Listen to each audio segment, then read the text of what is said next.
I overheard my daughter on the phone. Mom signed everything over. She doesn't even know. She was laughing. I walked into the room calmly and said, "Honey, we need to talk about those papers you had me sign." Her face went white. Because what she didn't know was, subscribe to the channel, leave your like and comment from which part of the world you are watching, get comfortable and relax. Let's begin. The whistle of the kettle was a sound as familiar as my own breath. I reached for the ceramic canister, the one painted with forget-me-nots, my fingers measuring 2 spoons of Earl Grey into the pot. The morning sun cut across the checkerboard linoleum of my kitchen, warming the spot where I stood. It was a Tuesday. I remember because Tuesdays were for laundry, and the gentle hum of the washing machine was a steady rhythm from the utility room. Vanessa's voice carried from the living room, a bright, sharp sound that usually made me smile.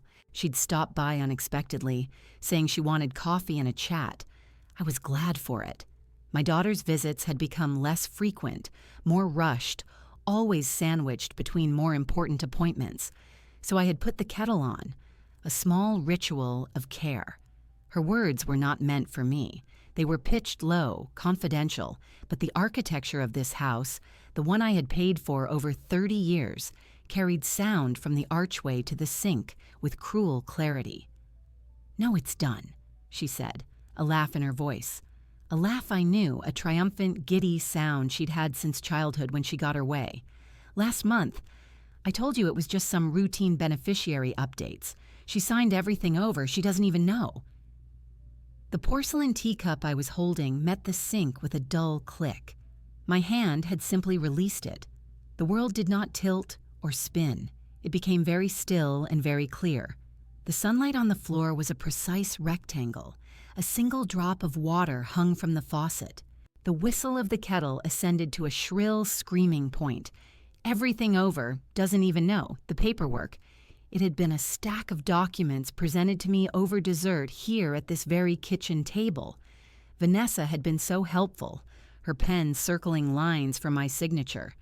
"Just boring housekeeping, Mom," she'd said, her smile easing any flicker of doubt. "Power of attorney, just in case. Updating the deed to joint tenancy to avoid probate. It's what all the smart families do."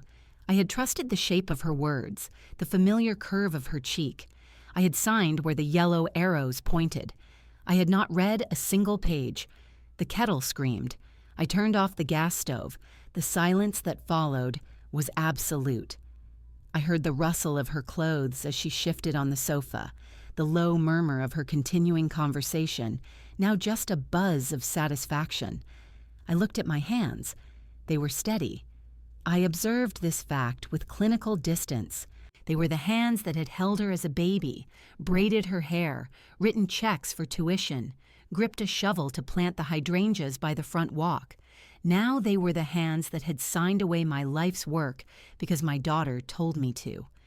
A coldness settled in my chest, a solid, heavy thing. It was not panic.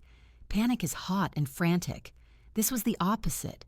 It was a glacial calm, spreading outward from my core, freezing the initial stab of pain into something usable, something sharp. I poured the hot water into the teapot. The ritual was armor. I placed the pot, a cup, a saucer, a small jug of milk on a tray. My movements were economical, automatic. I carried the tray into the living room. Vanessa was tucking her phone into her purse, a sleek leather thing that likely cost more than my monthly grocery bill. Her smile when she looked up was brilliant, practiced. "Something smells good." "Earl Grey," I said. My voice was my own. It did not shake. I set the tray on the coffee table, the one my husband Robert had built. I sat in my armchair, the fabric worn soft at the arms. "You're a lifesaver," she said, reaching for the pot. She poured, added milk. She did not ask if I wanted any. "So, what's on your agenda today? Bridge with the girls?" I watched her. I saw the woman she was now, the expertly highlighted hair, the manicured nails, the expensive watch that glinted as she moved. I saw the ghost of the girl she had been, the one who cried when her goldfish died and who trusted me to fix it. That girl was gone. In her place was a strategist who had executed a plan against her own mother. "Laundry," I answered, "and some thinking." "Don't think too hard," she chuckled, taking a sip. "You'll worry yourself over nothing." The phrase was a needle. She had said it before when I'd asked about a large withdrawal from our joint savings account years ago. "A business opportunity, Mom. Don't worry yourself over nothing." And I, wanting peace, wanting to believe in her brilliance, had let it go. I did not look at the family photos on the mantel. I kept my gaze on her. "That paperwork we signed," I began, my tone casual, conversational. "The joint tenancy. It means we both own the house now, correct?" Her cup paused halfway to her mouth, a fraction of a second. Then she set it down, the click of china on wood a little too loud. "Well, technically yes, but it's just a formality. It stays your house. It just makes things easier. Later." "Easier for whom?" I asked. I did not smile. I simply waited. Her eyes, the same hazel as her father's, flickered. A crack in the facade. She smoothed her skirt. "For the family, Mom, for me, so I can handle things if you need help. It's protection." "I see," I said. I let the silence expand. I saw the first faint trace of uncertainty in the line of her jaw. She had expected confusion, perhaps tearful questions. She had not expected this quiet, pointed inquiry. And the other forms? The power of attorney? The financial transfers? The color drained from her face. It was not a dramatic pallor, but a subtle leaching, like cream mixing into coffee. "How did you... Those were just..." She faltered. The script was failing. "It's complex estate planning. You wouldn't understand the details." "I am beginning to understand the only detail that matters," I said, my voice still calm, still even. I did not raise it. I did not need to. The room was so quiet I could hear the clock ticking in the hallway. "You arranged for me to give you everything, and you assumed I would never be the wiser." She stood up abruptly. "That is not what happened. How can you even think that? I'm trying to protect our assets, from taxes, from nursing homes." The words tumbled out, rehearsed but frantic now. "You're being paranoid." I remained seated.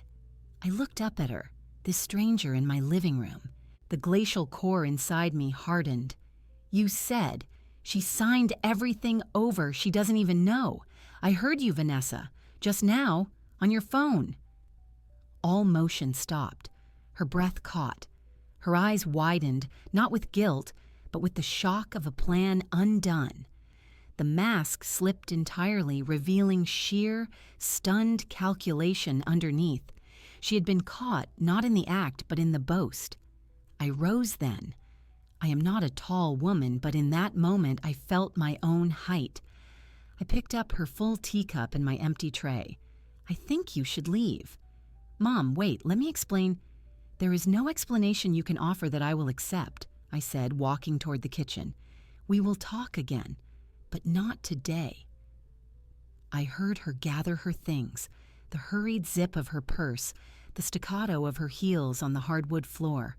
The front door opened and closed. A car engine started, too loud, and faded down the street. I stood at the kitchen sink again. The forgotten teacup sat there, a brown puddle in its bottom. I picked it up.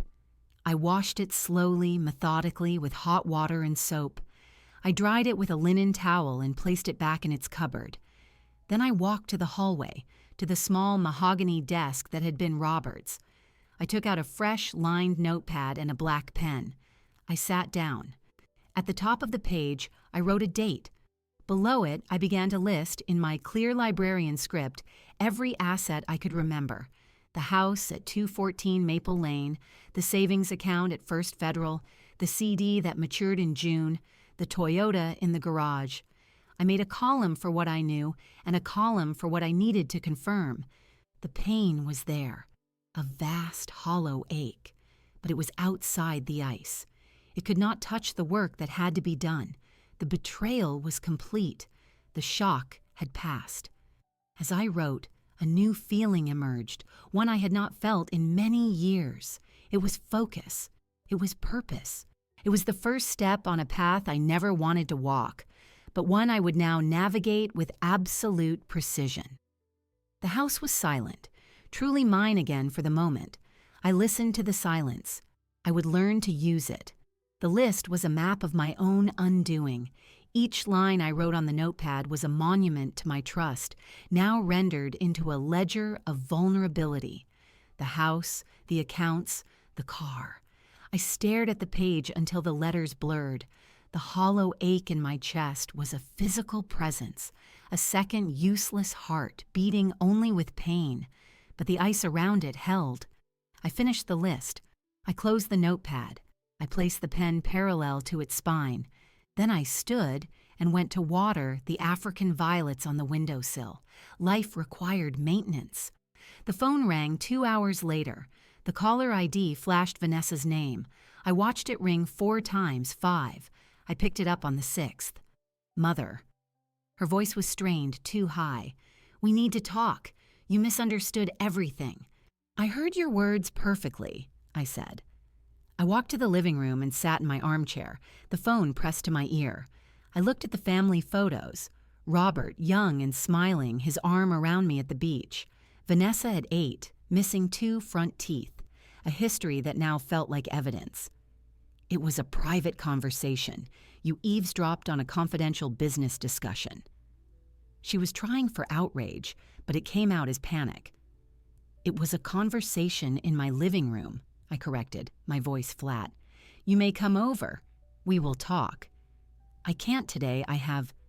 You will come now, I said, or we will have nothing further to discuss. Ever. There was a silence. I heard her exhale, a shaky sound. Fine. 30 minutes. I used the time. I did not tidy or prepare. I sat. I considered scenarios. I planned my sentences. This was not a conversation for understanding. It was a conversation for observation. I needed to see the shape of her deception up close. Her car pulled into the driveway 28 minutes later. I watched from the window as she sat inside for a full minute, composing herself. When she came to the door, her face was arranged into an expression of wounded concern. She carried a folder. "Mom," she said as she entered, her voice softer now, a performer shifting roles. "Sit," I said, gesturing to the sofa. I remained in my chair. The distance between us was a gulf. She sat on the edge of the cushion, back straight, the folder on her lap. "I owe you an apology for how that sounded. It was a gross mischaracterization. My colleague was asking about estate planning strategies, and I was simplifying a complex legal process. Signing everything over is just a crude way of saying we've restructured assets for optimal protection." I let her speak. I watched her eyes. They darted from my face to the photos, to her hands, anywhere but holding my gaze for long. "What specifically does the restructuring entail?" I asked, in non-crude terms. She opened the folder, pulled out a document. "This is the new deed. You and I are now joint tenants with rights of survivorship. If anything happens to you, the house passes to me directly without probate. It saves thousands." "And if anything happens to you?" I asked. "Would it pass to me or to your business colleague?" Her cheek twitched. "To you, of course. That's how joint tenancy works." "Show me the clause that states that." She blinked. "Mom, it's standard legal language. You don't need to indulge me." She fumbled with the page, her fingers less sure now. She pointed to a block of text. "Here, it's right here." I did not lean forward to look. "And the power of attorney documents? The financial transfers?" "The power of attorney is durable, but it's only active if you're incapacitated. A doctor would have to declare you incompetent. It's a safety net. The financial accounts were added as payable on death beneficiaries. Again, it only happens upon your passing. It's all just planning for the future, for your protection." The words flowed smoothly, a well-rehearsed script. "So," I said, folding my hands in my lap, At this moment, as I sit here fully competent, who holds the legal title to this house? She hesitated. We both do. And who is the sole owner of the checking and savings accounts at First Federal? Technically, the accounts are now in my name, with you as the beneficiary.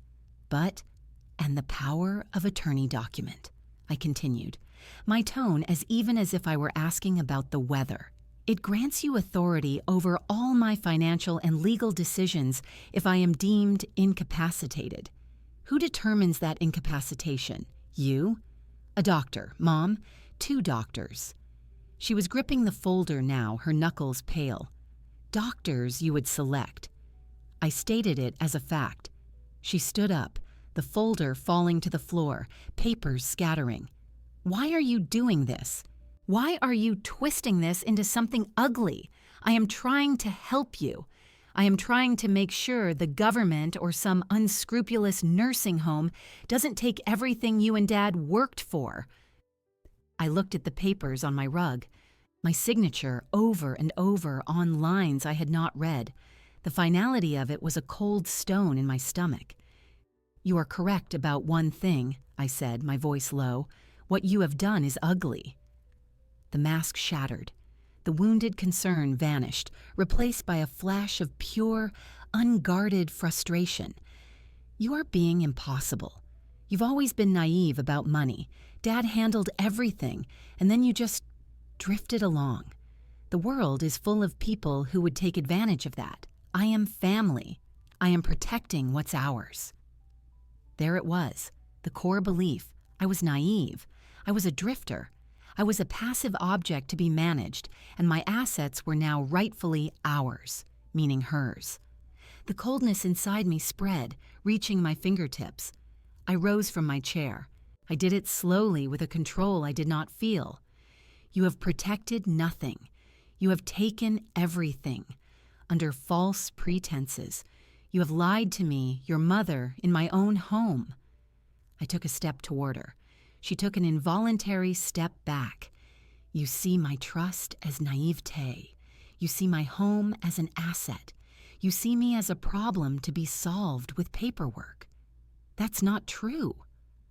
But her voice lacked conviction. It was the protest of a child caught, not of someone defending a truth. I stopped. I looked at her, this beautiful, avaricious stranger. The sorrow threatened to crack the ice, a deep, weary wave of it. I pushed it down. You should leave now. Mom, please, let's just calm down. We can fix this misunderstanding. There is no misunderstanding, Vanessa. I used her full name. It sounded foreign on my tongue. There is only what you did. We will see what happens next. Her eyes narrowed, a flicker of her old defiance. What does that mean? What are you going to do? I did not answer. I walked to the front door and opened it. The afternoon light streamed in. I stood beside it, waiting. She stared at me, confusion and dawning fear battling in her expression. She had expected tears, forgiveness, eventual submission. She had not expected this calm, immovable wall.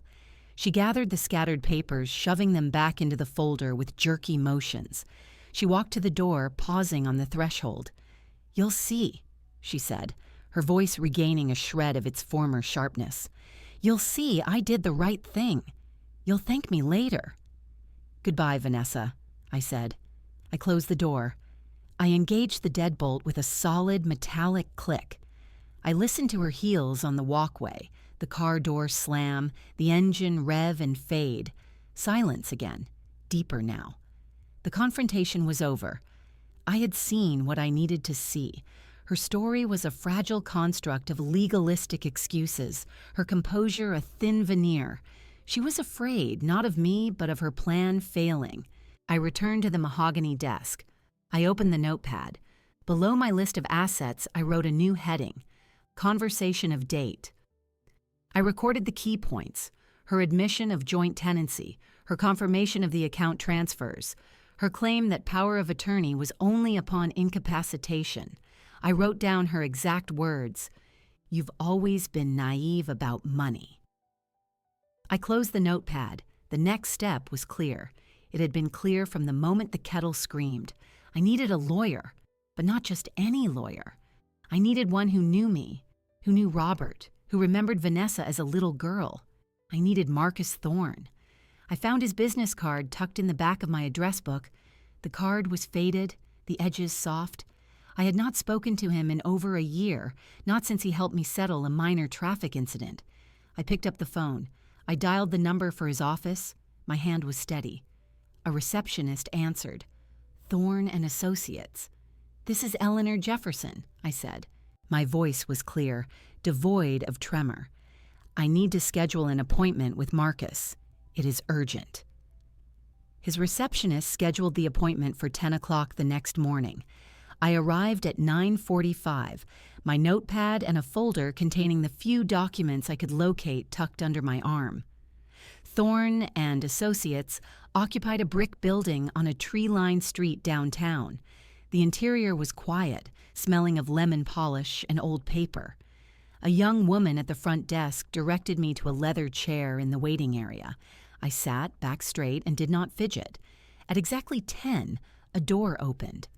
Marcus Thorne stood there, a tall man with a close-cropped cap of white hair and a face lined with intelligence and humor that was now set in a look of professional concern. "Eleanor," he said, his voice a deep, familiar rumble. He did not smile. He extended a hand, and I took it. His grip was firm, warm.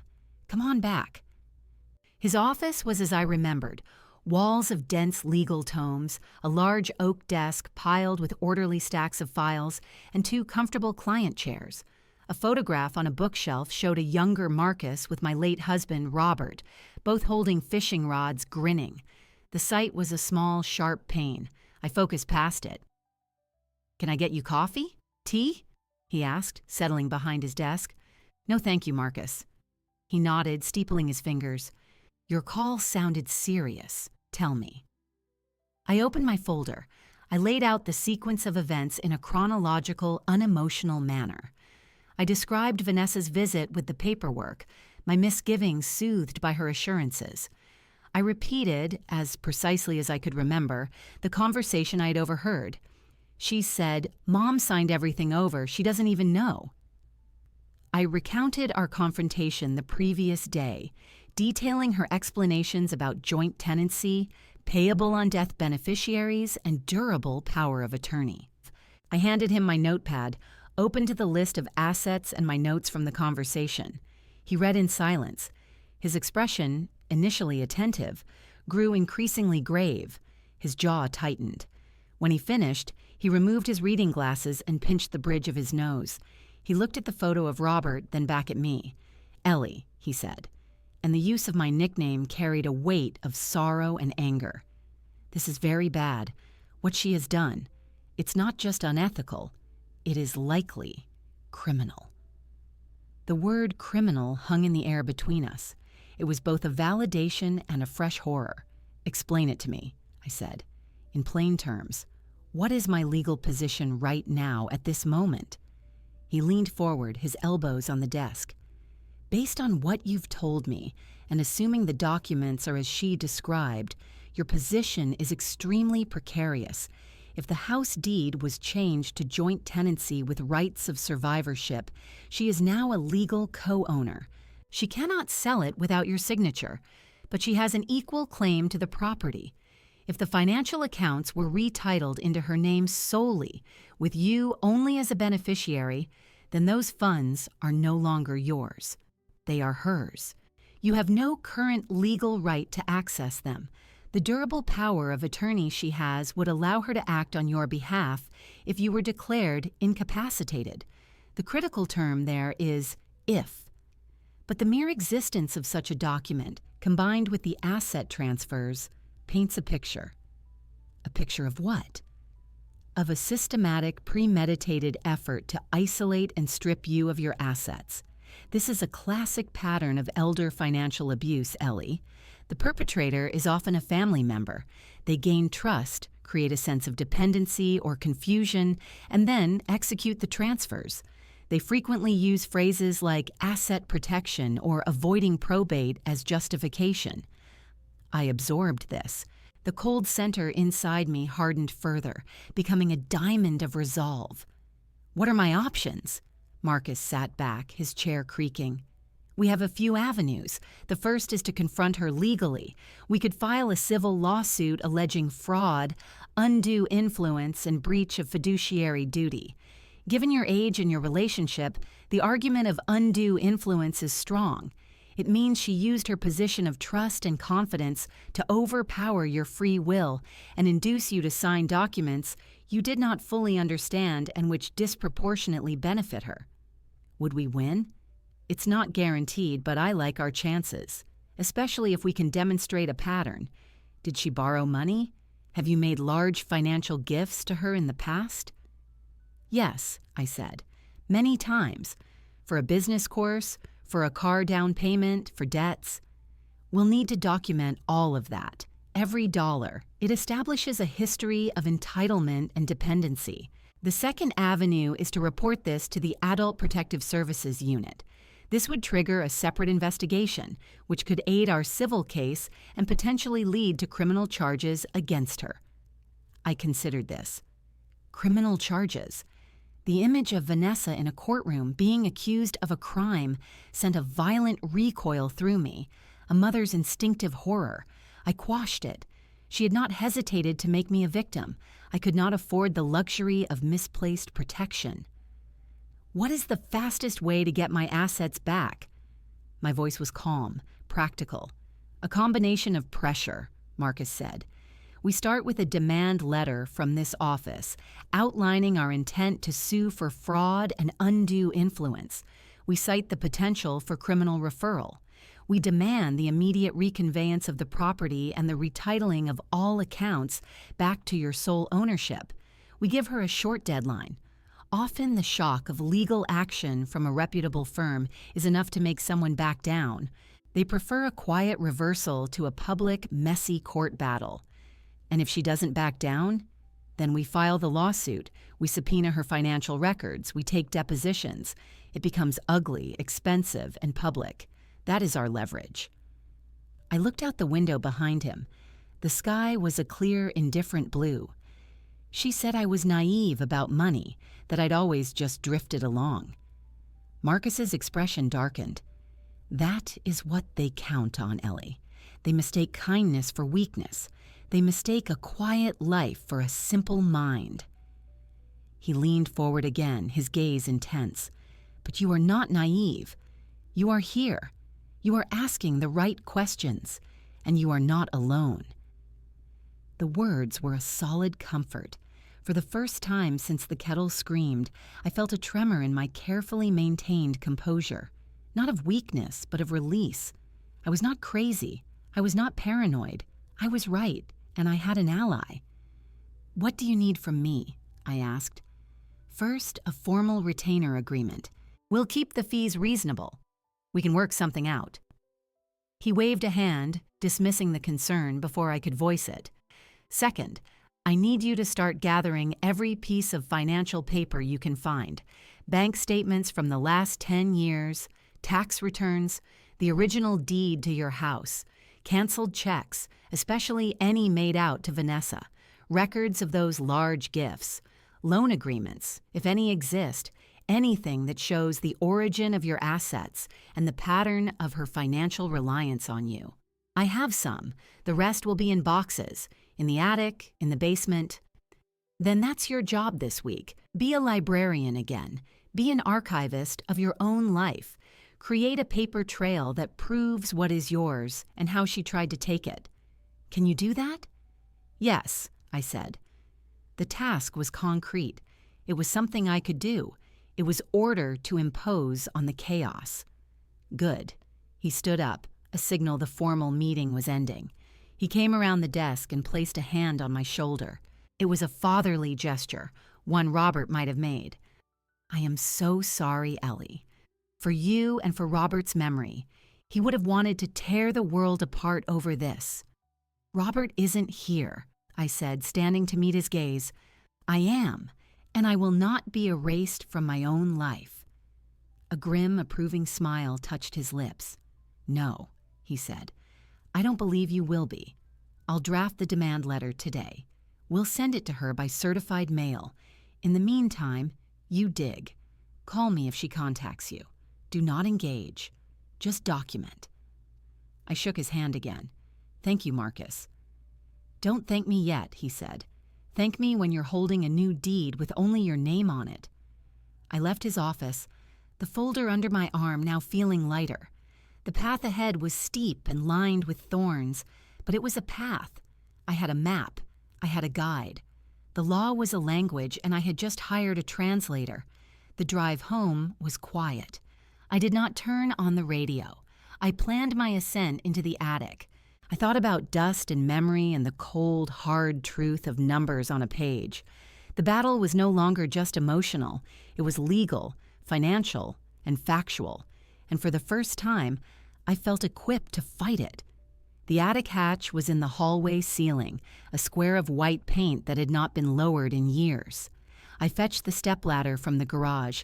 The aluminum legs screeched as I unfolded it. The sound was harsh in the quiet house.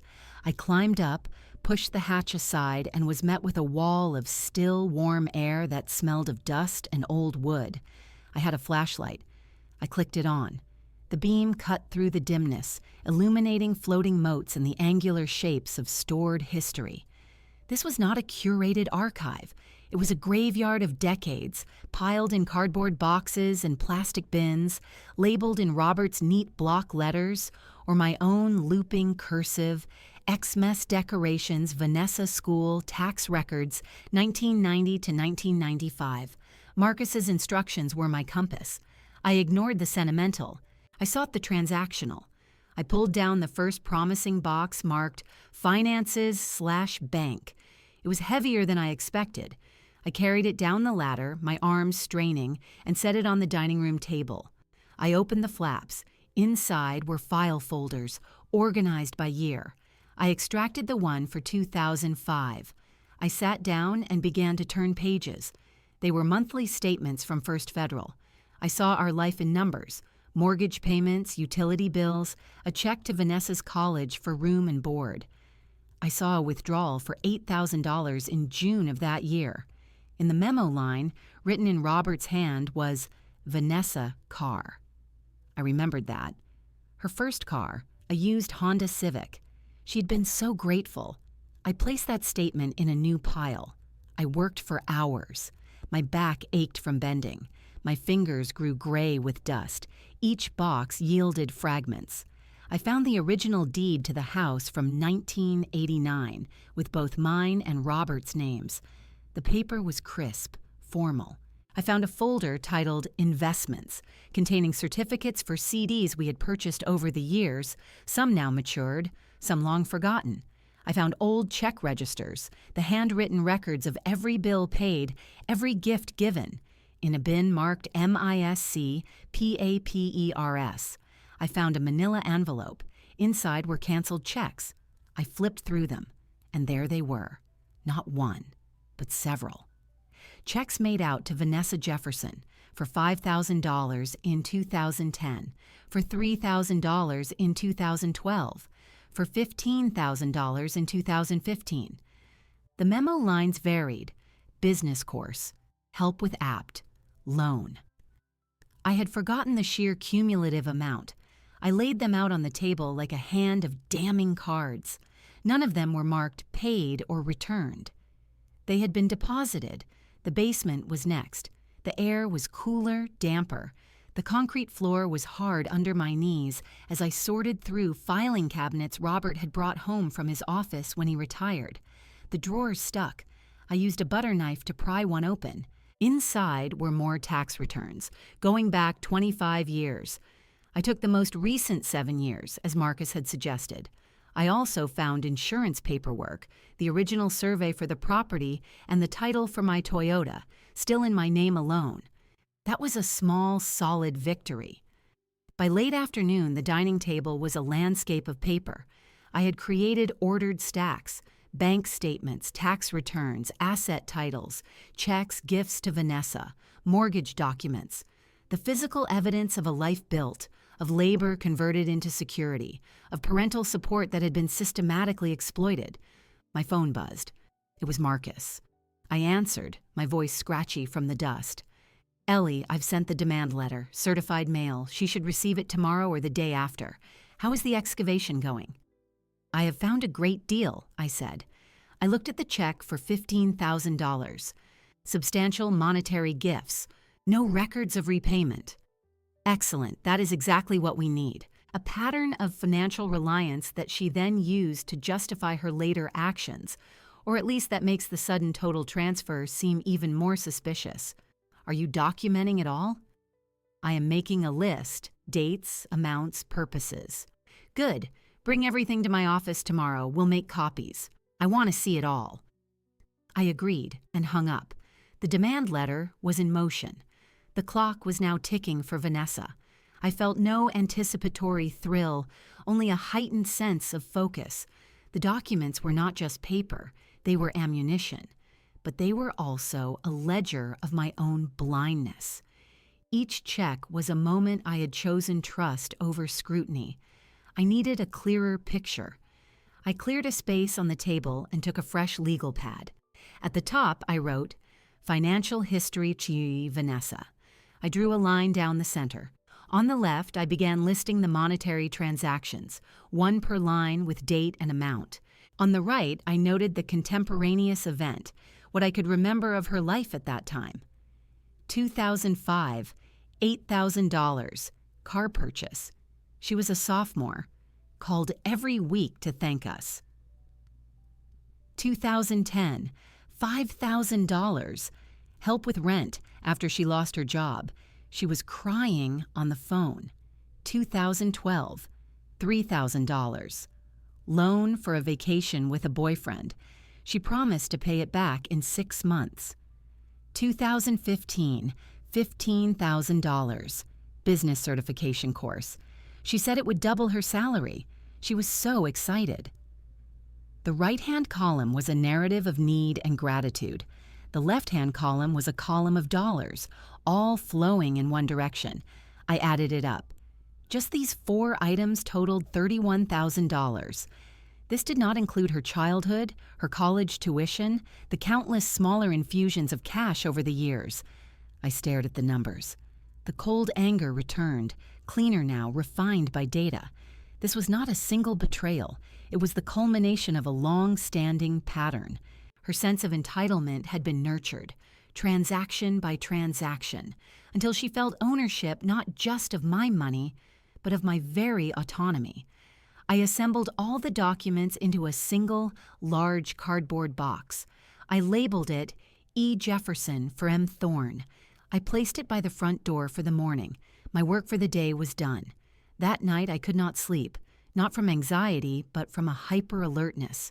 My mind reviewed the documents, the lists, the sequence.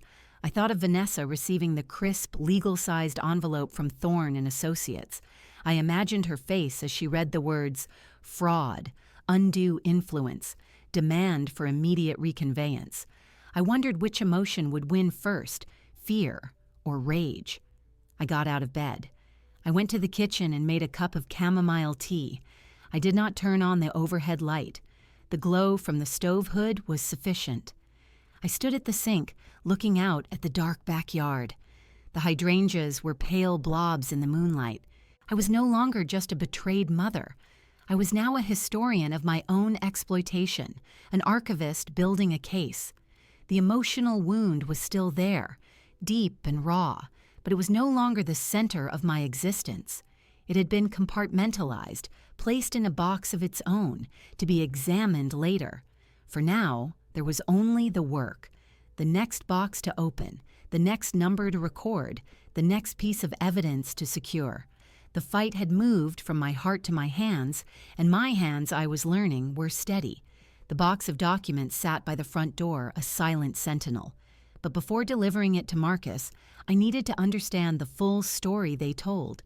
The scattered lists from the night before were a start, but they lacked narrative force.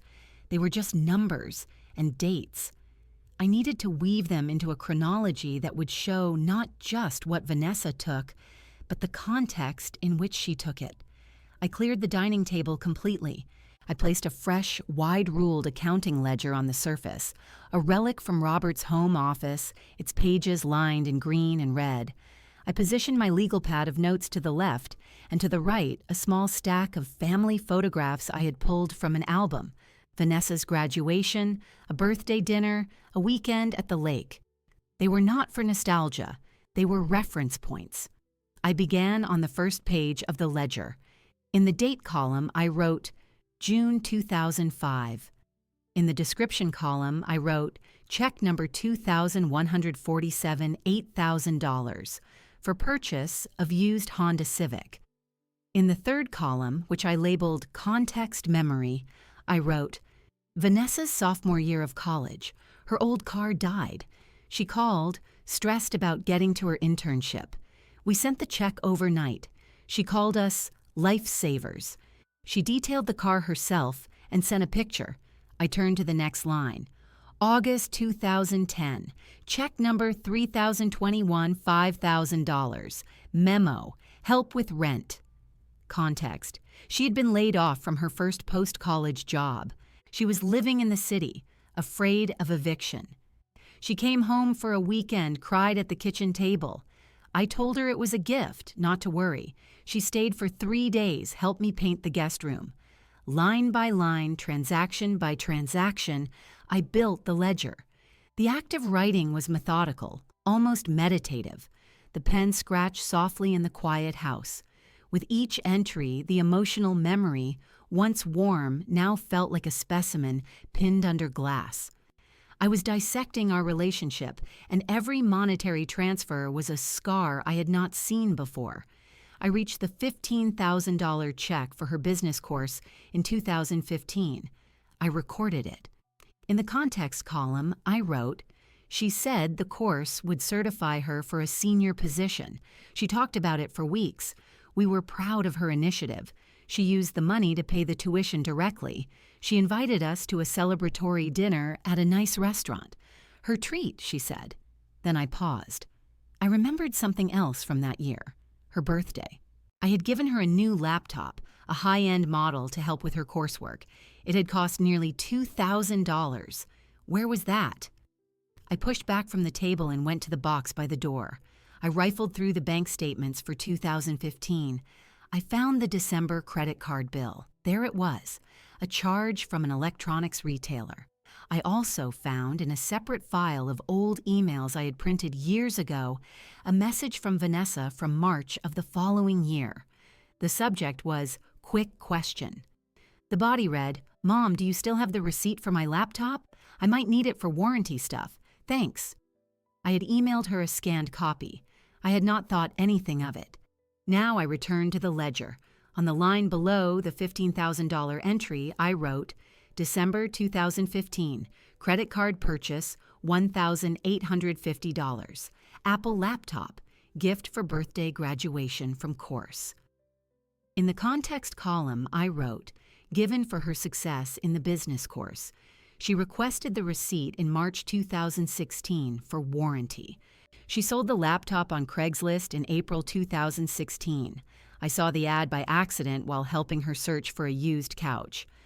The two entries side by side were a damning pair. She had taken the money for the course, taken the gift for the course, and then liquidated the gift for pure cash. The gratitude had been performance. The need had been a tool. My phone rang, breaking the intense silence. It was Marcus. Ellie. She signed for the letter this morning at 10:07 a.m. I looked at the clock. It was now 4 p.m. Has she contacted you? I asked. Not yet. She will. They always do. Either to bluster or to beg. How is the ledger coming? I am seeing patterns I missed, I said, my eyes on the line about the laptop. It wasn't one act. It was a habit. Each gift or loan was a test, and I always passed by trusting her. She learned she could take, and I would rationalize it. That is the heart of undue influence, Marcus said, his voice satisfied. A gradual erosion of boundaries, an exploitation of a relationship of trust. You are building the timeline that proves it. Bring me what you have tomorrow. We'll integrate it into the case file." I agreed and hung up. I worked into the evening. The ledger grew. I included smaller things. The $500 for a dental bill she said her insurance wouldn't cover. The $1,200 for a last-minute vacation package she said was a can't-miss deal for her mental health. I noted the occasions she had borrowed my car and returned it with an empty tank, the times she had asked me to cover her portion of the family cell phone plan for just a month or two. The final section of the ledger was dedicated to the recent events. I created a separate page titled The Transfers BT Date. Here, I listed the assets she had procured through the paperwork: the house, the savings and checking accounts, the investment accounts. Next to each, I wrote the estimated value. At the bottom, I summed the total. The number was staggering. It was the sum total of a lifetime of work, of Robert's life insurance, of careful saving and modest living. I closed the ledger. My hand ached. The room was dark except for the pool of light from the brass desk lamp. The photographs on the table smiled up at me, frozen moments from the timeline I had just deconstructed. The smiling graduate, the happy birthday girl, the grateful daughter, they were all roles in a play. The ledger was the unedited script. I felt no tears. The sadness was a deep, dry well. But atop that well now stood a structure of pure, cold fact. This ledger was no longer just a personal record. It was a legal document, a psychological profile, and a weapon. It was the story of how a daughter groomed her mother for financial slaughter, and it was written in my own hand. The transition was complete. The confused, hurt woman from the kitchen was gone. In her place was an analyst, a historian, a plaintiff. The emotional wound was real, but it was no longer driving the train. The train was now driven by dates, amounts, and the immutable truth of paper trails. I put the ledger on top of the box for Marcus. The evidence was ready. I was ready. The next move was hers, but whatever it was, I had her history cataloged and waiting. 2 days after the demand letter was delivered, Marcus called. His voice was all business. "She hasn't responded to the letter. The deadline has passed. That was her choice. I've filed the complaint with the court. The cause of action is undue influence, financial elder abuse, and fraud. She will be served with the papers today." I was in my garden, pulling weeds from around the hydrangeas. The soil was cool and damp. What does that mean exactly? It means the matter is now a formal lawsuit. It's a civil action, not criminal yet, but it puts everything into the court system. It freezes the status quo. She cannot sell or mortgage the house without court approval, which she will not get. The accounts in her name are now subject to a preliminary injunction. She can argue against it, but given the allegations, a judge will likely grant it. It ties her hands, Ellie. I pulled a thick dandelion, making sure to get the long taproot. Good. She will be angry. She will likely contact you. Remember, do not engage. You can listen. You can document. But do not make promises. Do not agree to anything, and do not let her draw you into an argument. Your position is now a matter of legal record. Let the law speak for you. I understand, I said. I placed the weed in a bucket. The sun was warm on the back of my neck. The call came that evening just after 7. I was washing the dinner dishes. I saw her name on the caller ID. I dried my hands. I picked up the phone. I did not speak first. Mother. Her voice was a strained wire, vibrating with fury and fear. What have you done? A sheriff's deputy came to my office. My office. He handed me a stack of papers in front of my colleagues. Do you have any idea how humiliating that was? I remained silent. I walked to the living room and sat in my chair. I set the phone on the side table and put it on speaker. "Are you there?" she screamed. "I am listening," I said, my voice quiet. "This is insane. Undue influence? Elder abuse? How could you let that lawyer put those lies about me into a court document? I am your daughter." "The documents you had me sign were lies, Vanessa," I stated. The court filing is a response to those lies. They were not lies. They were for your protection. Now you've sicked the law on me like I'm some kind of criminal. This will ruin me, my reputation, my job. I looked at the photograph of her as a child on the mantel. You should have considered that before you committed the acts described in the complaint. There was a choked sound on the other end of the line. I heard her breathing heavily, trying to control herself. When she spoke again, her tone shifted, becoming pleading, wheedling. "Mom, please." "This has gone too far. We can fix this. Just you and me. We don't need lawyers. Tell Mr. Thorne to drop the case. We'll sit down. We'll go over the papers again. I'll explain everything properly. We can undo whatever you want undone. Just make this lawsuit go away." It was the offer I had expected, the retreat to a private negotiation where she could use her familiar tools, pressure, guilt, false explanations, to regain control. Marcus had anticipated this. "The lawsuit is the appropriate forum to determine the truth," I said, repeating a phrase Marcus had suggested. "If you wish to undo the transfers, you can instruct your attorney to propose a settlement. My attorney will listen." "I don't have an attorney. I can't afford a scandal like this." The panic was rising again, eroding the brief attempt at manipulation. "That is a choice you made when you decided not to respond to the demand letter," I said. "You now have 21 days to file a formal response to the complaint with the court. I suggest you hire a lawyer." "You're destroying our family," she shrieked, the last vestige of control gone. "Over money. You're a bitter, lonely old woman, and you'd rather see me ruined than admit you don't understand modern finance." The words were meant to wound. They landed, but they found that same wall of ice. I felt their impact, a dull thud of sadness, but they could not penetrate. "The complaint outlines the facts as I understand them," I said, my tone unchanged. "If you have a different version, you will have the opportunity to present it to the court. Goodbye, Vanessa." I reached over and ended the call. The room was instantly silent. My heart was beating steadily, normally. I waited. The phone rang again, and again. I did not answer. After the fourth call, it stopped. A moment later, a text message chimed. "We need to talk. This is crazy. Call me." I did not respond. I picked up the landline handset and dialed Marcus's cell phone number. "She called," I said when he answered, "and—" She was angry, then pleading, then angry again. She asked me to make the lawsuit go away so we could talk privately. She said it would ruin her.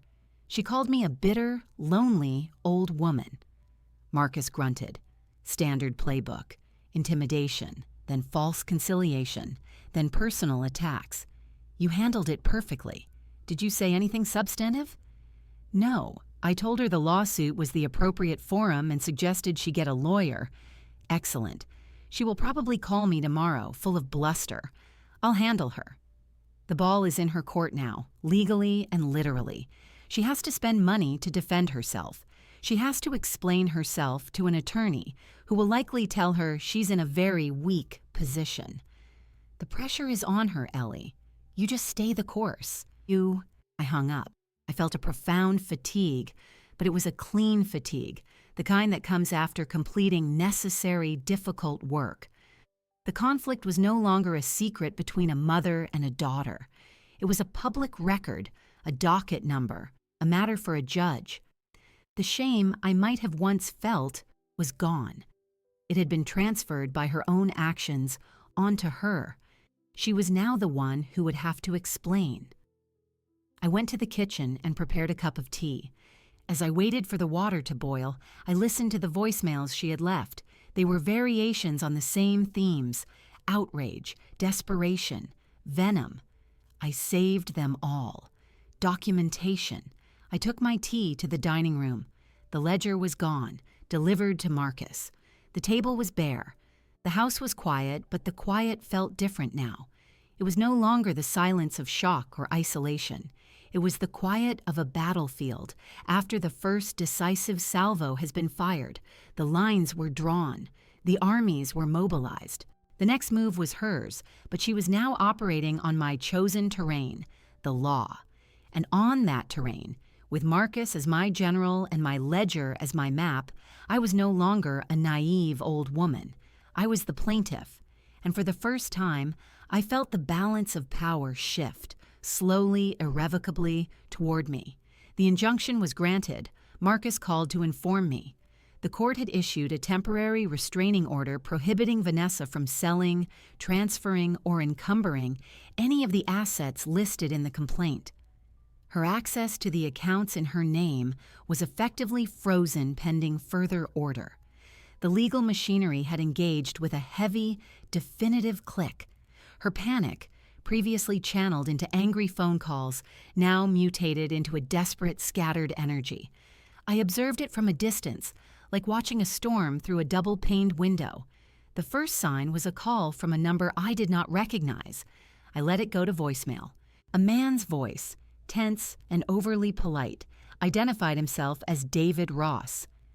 "Ms. Jefferson, this is David, Vanessa's partner. I was hoping we could speak for a moment.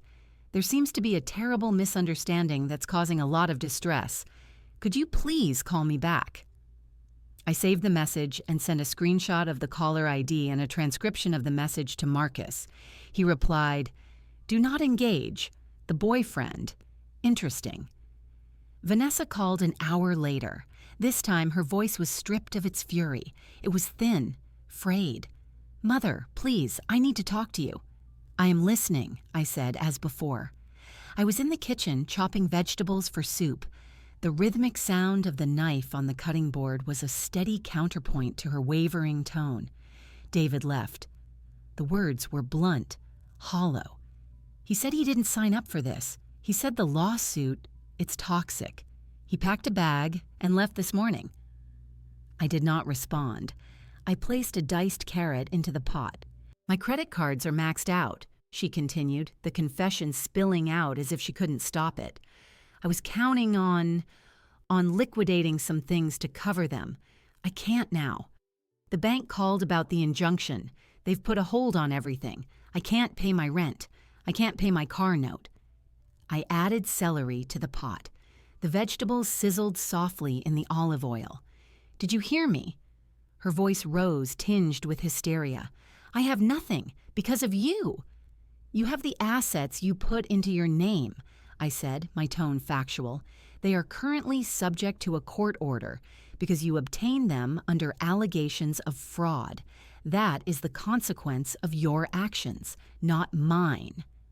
A sharp, gasping sob came through the phone. It was not performative. It was the raw sound of a plan collapsing. You were supposed to be comfortable. You were supposed to let it go. You were never supposed to fight back. There it was, the core of her assumption. My purpose was to be comfortable, to be passive, to accept the new reality she engineered. My fighting back was an error in her calculation. "I miscalculated," she whispered, more to herself than to me.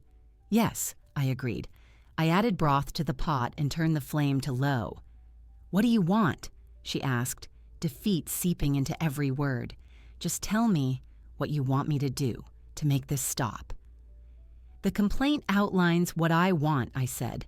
"A full reconveyance of all property and assets to my sole ownership, the nullification of the power of attorney, your formal acknowledgement that the transfers were procured by undue influence."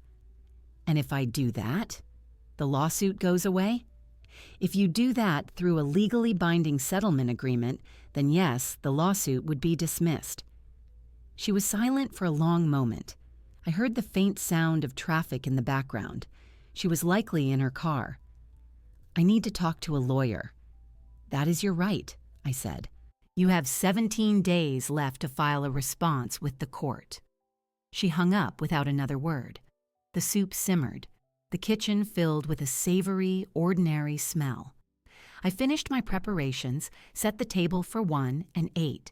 The food was nourishing. I tasted it. The next day, Marcus called, a note of dry amusement in his voice. "Vanessa has retained counsel, a young man named Ackerley from a firm downtown. He's known for being aggressive, but not particularly subtle. He called me. He tried to bully me, said we were engaging in frivolous litigation designed to harass his client. I read him a few choice excerpts from your ledger, Ellie, the $15,000 business course followed by the sale of the gifted laptop, the pattern of loans without repayment. I mentioned the phrase criminal referral to Adult Protective Services. He became much quieter. He asked for a copy of the complaint and all supporting documentation. I told him he could get it from the court file, but as a courtesy, I would send the ledger summary. The call ended quite civilly. "What does that mean?" I asked. "It means her lawyer now knows she lied to him. He thought he had a case about a misunderstanding. He now has a client who is likely guilty of financial elder abuse. His job just changed from offense to damage control. He will advise her to settle, quickly and quietly." A week passed. The frantic calls from Vanessa ceased. The silence was different from the earlier, tense quiet. This was the silence of a stalled engine. I went about my routines. I attended my book club. I weeded the garden. I visited the library. I was aware of the lawsuit as a constant low hum in the background, but it no longer consumed me. I had done my part. The law was now doing its work, and it was applying pressure in ways I never could. I learned from Marcus that Vanessa had been forced to move out of her apartment. She was reportedly staying with a friend. Her car, a late-model luxury sedan, was repossessed after 2 missed payments. The injunction prevented her from tapping the accounts that held my savings, which would have covered the payments easily. The irony was precise, and I did not savor it. I noted it. It was a data point. Her life, the chic, expensive facade she had built, was cracking under the weight of legal scrutiny. The boyfriend was gone. The assets were frozen. The lawyer was backtracking. She was experiencing the logical conclusion of her plan, which had no contingency for my resistance. She had seen me as a static object, a piece on a board to be moved. She had not seen me as a player. Now she did. I received a formal letter from the law office of Ackerley and Fine. It was a request for a settlement conference. Marcus called as soon as I told him. "This is what we wanted. They want to talk. They're ready to deal." "Prepare yourself, Ellie. We're going to sit across a table from her. You'll need to be exactly as you have been. Calm, factual, immovable. Can you do that?" I looked out at my garden. The hydrangeas were beginning to bloom. "Yes," I said, "I can do that." The battlefield was narrowing, focusing down to a conference room table. The storm of her panic had reduced her options to one: surrender. My quiet persistence had brought us here. The next step was to formalize the terms of her defeat. The settlement conference was scheduled for the following week. In the interim, life continued its mundane rhythm. On Thursday morning, I went to Millie's Diner as I had for 15 years. I took my usual booth by the window. The vinyl seat was cracked in a familiar pattern. Clara, the waitress who had worked there almost as long, brought me a glass of water and a menu without being asked. "The usual, Ellie?" she asked, her pen poised. "Yes, please, Clara. Scrambled eggs, wheat toast, bacon crisp." She nodded and shuffled away. The diner was a tapestry of familiar sounds: the clatter of plates, the low murmur of conversation, the hiss of the grill. I opened my newspaper, but I was listening more than reading. I felt a presence at the side of the booth and looked up. It was Gloria Patterson, a woman from my church, a few years my senior. Her face was kind, lined with a lifetime of smiles and worries. "Eleanor, mind if I join you for a moment?" "Not at all, Gloria, please." She slid into the seat opposite me. She didn't beat around the bush.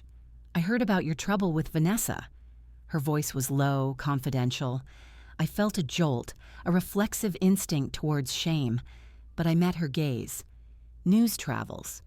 "It does in this town. My nephew works at the courthouse. He mentioned seeing the filing." She leaned forward. "I'm not here to gossip. I'm here to tell you you're not the first, and you won't be the last. My sister's boy, Derek?" He cleared out her retirement account to fund a landscaping business that failed in 6 months. said it was an investment. She never saw a dime back. I put my newspaper down. I'm sorry to hear that. We all are. It's a shame that cuts deeper than any other. But you're fighting. I heard that too. Good. She reached across and patted my hand. Her skin was cool, papery. You give 'em hell, Ellie. For all of us who didn't know how. Clara returned with my plate. Gloria gave my hand a final pat and stood. You call me if you need anything. A casserole. Someone to sit with. Anything. Thank you, Gloria. She moved away. I ate my eggs. They tasted normal. The world had not ended. Later, as I was paying my bill at the register, Frank, the owner, a large man with a permanently grease-stained apron, rang me up. He handed me my change and said in a voice meant only for me, "My wife's cousin went through something similar up in Dayton. Nasty business." The lawyer's name was Thorne. He straightened it out. You're in good hands. He gave a single firm nod. I nodded back. Thank you, Frank. Walking to my car, I saw Ruth Anderson from the library board approaching. She was a woman of few words and fierce intellect. She stopped directly in my path. Jefferson, she said, using my last name as she often did. The ledger was a masterstroke, turning sentiment into evidence. Very librarian of you. A faint, approving smile touched her lips. The board meeting is next Tuesday. Your presence is expected and, frankly, required. We need your eye on the new acquisitions budget. It was her way of saying my life, my standing, my value to the community remained intact. More than intact, it was insisted upon. I'll be there, Ruth. See that you are. That evening the phone rang. It was Carol, my oldest friend, who now lived in Florida. Ellie, Gloria Patterson called me. She said I should call you, so I'm calling. Tell me everything. And I did. I gave her the clinical summary, the overheard conversation, the documents, the ledger, the lawsuit. I did not cry. She listened without interruption. When I finished, she let out a long, slow breath. That little bitch. I'm sorry, but that's what she is. Robert would be, I don't even know, furious, heartbroken. Proud of you. She was quiet for a moment. You know, when my Michael got sick, his daughter from his first marriage came around all the time. So helpful. She got him to change his will. I found out after the funeral. There was nothing I could do. I still regret not fighting. Don't you regret a thing, Ellie? Not a single thing. I don't, I said, and realized it was true. The regret was for the daughter I thought I had, not for the actions I was taking. Good.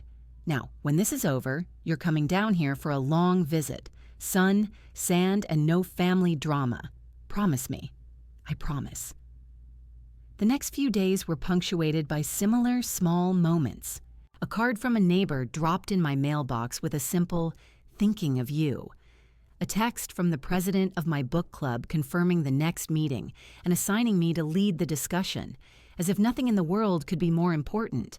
An offer from a man from church to check my gutters.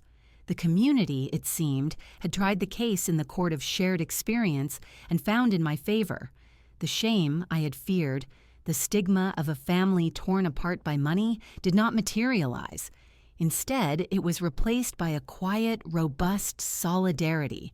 They saw not a foolish old woman, but one of their own defending what was rightfully hers. They saw strength, not scandal. The morning of the settlement conference arrived. I dressed with care. A simple navy blue dress, a single strand of pearls, low-heeled pumps. I looked professional, respectable, unshakable. As I checked my reflection, I thought of Gloria's hand on mine, of Frank's nod, of Ruth's command to appear at the board meeting. They were with me in that room. I was not just Eleanor Jefferson, plaintiff. I was Eleanor Jefferson, neighbor, friend, librarian. I was a woman with a community at her back. The loneliness Vanessa had tried to impose on me had been filled by a chorus of quiet support. I picked up my purse and my folder of documents. My hand was steady. I was ready. The mediation room at Marcus's office was cool and neutral.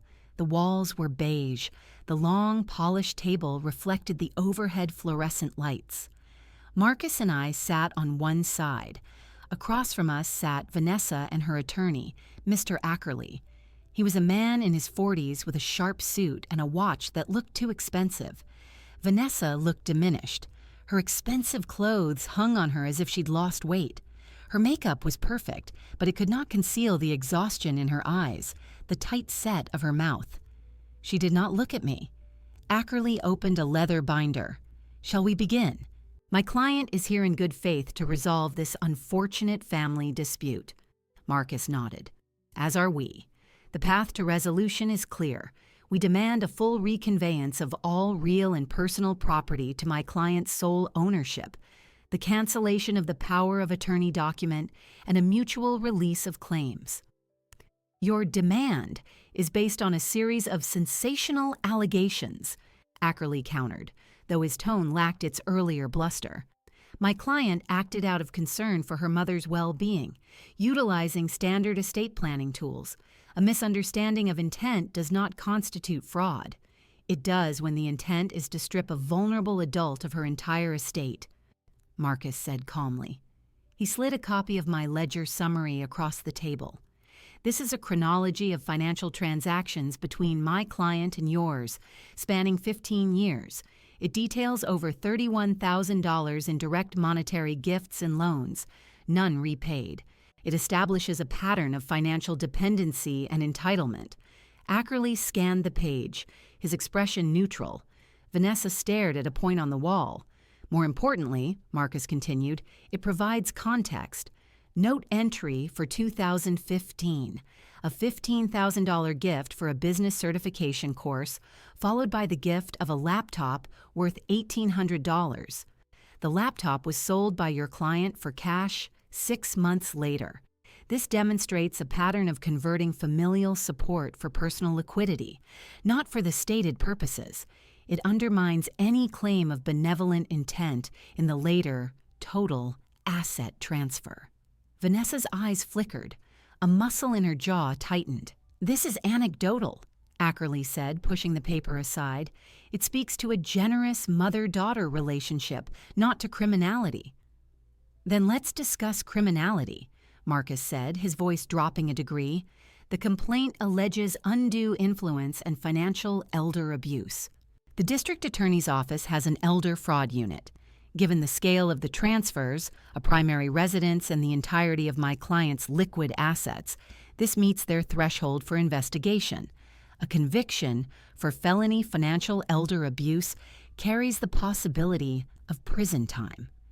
The word prison landed in the quiet room like a stone. "That is a threat," Ackerley said stiffly.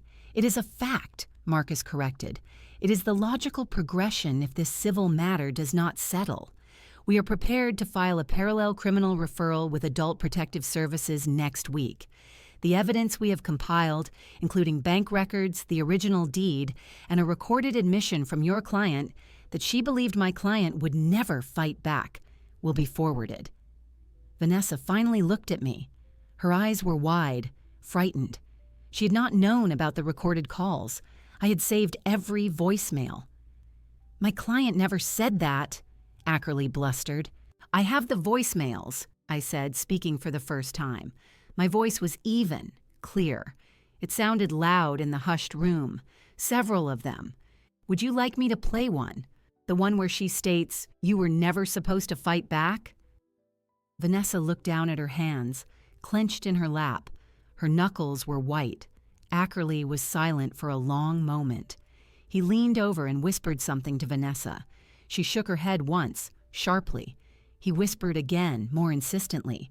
She closed her eyes and gave a tiny, almost imperceptible nod. He straightened. "My client is willing to discuss a reversal of the property transfers to restore the status quo ante. She wishes to put this painful episode behind the family." "The reversal must be total," Marcus said. "The house deed, all financial accounts, investment instruments, every asset. The power of attorney will be destroyed. Furthermore, my client will retain the right to pursue repayment of the historical debts outlined in the ledger, though she may choose not to exercise it." Repayment is out of the question, Ackerley said. Those were gifts. They were presented as loans, I said. They were documented as loans in my records. Your client accepted them as loans. Her failure to repay them is further evidence of her disregard for financial boundaries. Their inclusion in the settlement is not optional if you wish to avoid the criminal referral. I saw Marcus hide a small smile by adjusting his glasses. Ackerley looked frustrated. He turned to Vanessa. You told me those were gifts. Which is it? Vanessa said nothing. She was staring at the ledger summary, at her own history laid bare in my handwriting. It doesn't matter, I said. The choice is simple.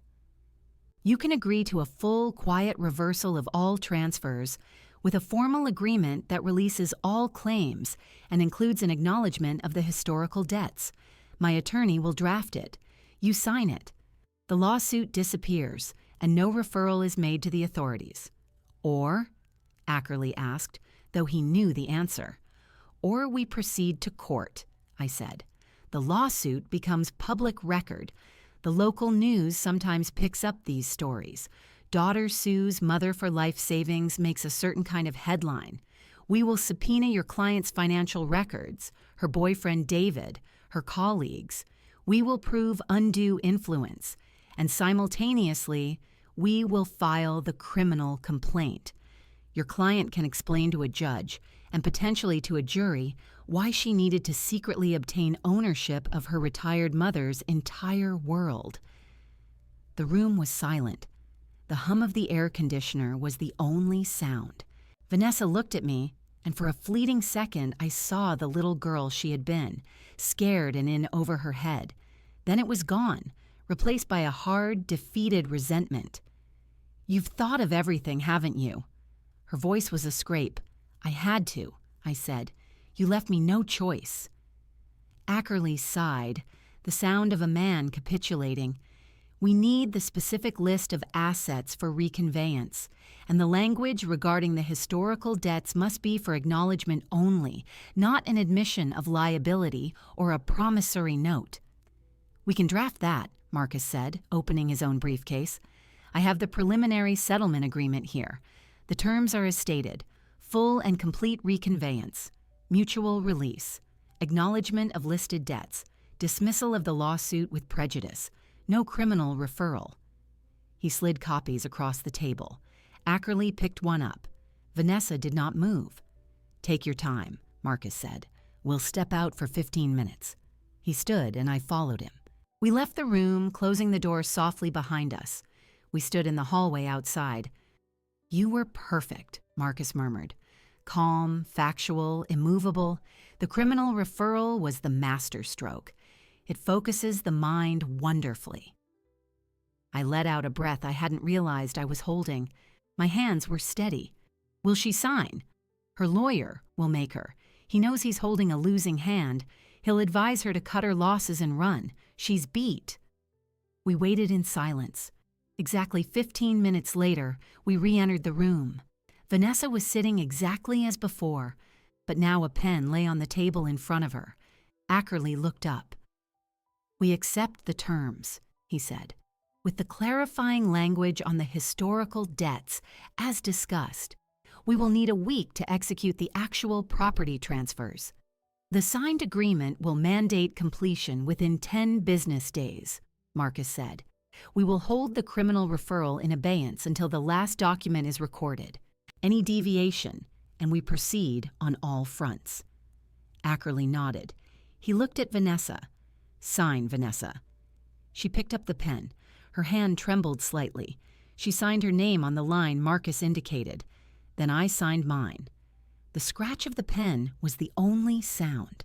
It was done. The signed settlement agreement was not an end, but a set of instructions. For 10 business days, I existed in a state of suspended animation. I performed my routines. I attended the library board meeting, as Ruth had insisted. I worked in the garden. I waited. Marcus handled the communication. The deed was reconveyed. The financial accounts were retitled. The power of attorney document was canceled, and the original returned to me. I received confirmation letters from the bank and the county recorder's office. Each piece of paper was a stone placed back into the wall of my life. On the final day, Marcus called. "It's done, Ellie. Everything is back in your name. The lawsuit is dismissed. The file is closed. Thank you, Marcus." "No thanks needed. It was an honor. You should celebrate in your own way." I knew what I needed to do first. I drove to the hardware store. I selected a new high-security deadbolt and a matching handle lock for the front door. I chose a brushed nickel finish. I brought them home. I called a locksmith recommended by Frank from the diner. He came within the hour. He removed the old hardware and installed the new. The process took 30 minutes. When he finished, he handed me 2 sets of shiny new keys. They were cool and heavy in my palm. "All set, ma'am," he said. "Only these keys work now." I paid him. I locked the door behind him. I stood in the foyer and listened to the new, solid thunk of the bolt, engaging. It was a sound of finality, of security. It was not done out of fear, but out of a commitment to a new boundary. This was my threshold. I controlled it. Vanessa came the next afternoon. She had called to ask if she could collect a few personal items she had stored in the guest room closet. I said she could, between 2 and 3 o'clock. I would be home. She arrived in a rideshare car. She carried a single empty suitcase. She looked at the door, perhaps noticing the new lock, but said nothing. I opened the door and stepped aside. "The guest room is as you left it," I said. I did not follow her. I stayed in the living room. I heard the closet door open, the sound of hangers sliding, the rustle of fabric. She was quick. She emerged 15 minutes later, the suitcase now full, a small cardboard box in her arms. She paused in the living room archway. We looked at each other. The distance between us was absolute. "I'm leaving the city," she said. Her voice was flat, drained of all its former energy. "I got a job offer in Chicago." I nodded. "I hope it works out for you." A bitter smile touched her lips. "Do you? Really?" I considered the question. "I hope you find a way to live that doesn't require you to consume the people who love you. So yes, in that sense, I hope it works out." She flinched. The box in her arms shifted. "You'll never forgive me, will you?" "Forgiveness isn't the point," I said. "The point is that it's over. You no longer have any claim to me or to anything of mine. That is the resolution we negotiated. That is enough." She seemed to expect more. Tears, a final rebuke, a sentimental goodbye. I had nothing more to give. I had given everything already, and she had taken it. All that remained was the return of what was mine. "Goodbye, Mother," she said, the words sounding formal and hollow. "Goodbye, Vanessa." I watched her walk to the waiting car. She did not look back. The car pulled away from the curb and disappeared down Maple Lane. I closed the door. I engaged the new deadbolt. The house was silent. I made a cup of tea. I carried it through the living room, past the photographs that now told a more complicated story, and out the back door into the garden. The afternoon sun was warm. The hydrangeas were in full bloom, great globes of blue and violet. I sat in the wrought iron chair Robert had given me for our 30th anniversary. The cushion was faded but comfortable. I sipped my tea.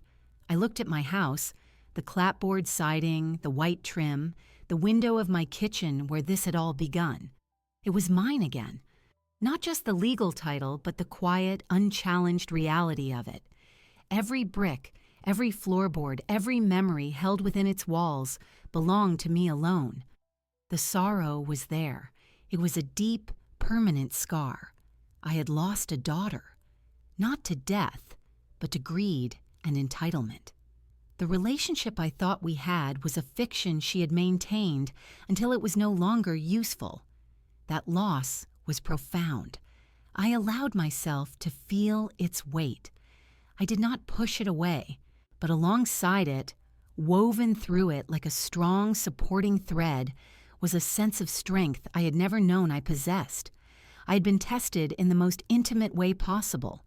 I had been betrayed, underestimated, and called naive, and I had responded not with hysterics, but with precision. I had used my mind, my patience, and the truth as my tools. I had reclaimed my life, not through cruelty, but through the steadfast application of justice. The revenge was not in her downfall, though that had occurred. It was in my restoration. It was in this quiet, sun-dappled moment of peace, paid for with my own resilience. I had not just won back my property, I had discovered a version of myself that could not be stolen. I finished my tea. The sun began its descent, casting long shadows across the lawn. A robin hopped across the grass, searching for worms. The ordinary beauty of the world continued. I stood up. I took my cup inside. I washed it and placed it in its cupboard. I walked through the rooms of my house, turning on lamps against the gathering dusk. The light fell on familiar, beloved things. There was no ghost of betrayal here anymore. There was only a space fully and finally my own.